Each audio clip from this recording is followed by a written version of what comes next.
హరే శ్రీనివాస. ఓం నమో వెంకటేశయ్య.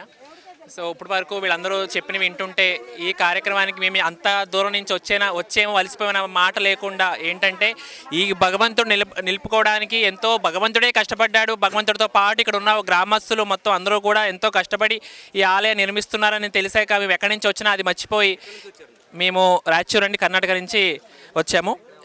ఇక్కడ ఎంత దూరమైనా సరే, ధర్మకర్తలు అయినా సరే, ఇక్కడ బ్రాహ్మణ మురళి గారు అయినా సరే మీరు కంపల్సరీ రావాలి, ఈ కార్యక్రమం మీరు పాల్గొనాలి అంటే సర్లేండి ఏదో కార్యక్రమం వస్తాంలేండి అనుకున్నాం.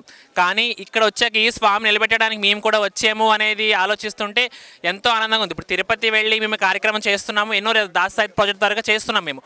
అయినా కూడా ఇప్పుడు ఇలాంటి కార్యక్రమం చేస్తేనే కానీ మాకు కూడా అనేది ఒక భగవంతుడు మాకు అవకాశాన్ని అక్కడి నుంచి కల్పించినందుకు ఎంతో కృతజ్ఞతలు చెప్పుకుంటున్నాం ప్రతి మనిషికి కూడా.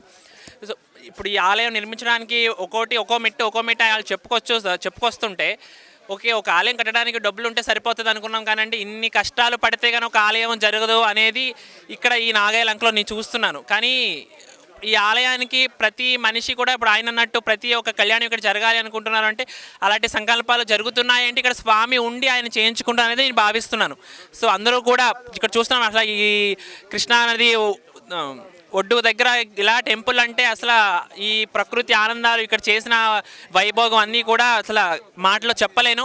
సో కానీ ఈ కార్యక్రమానికి అవకాశం ఇచ్చినందుకు ఎంతో ధన్యవాదాలు తెలుపుకుంటున్నాను. హరే శ్రీనివాస.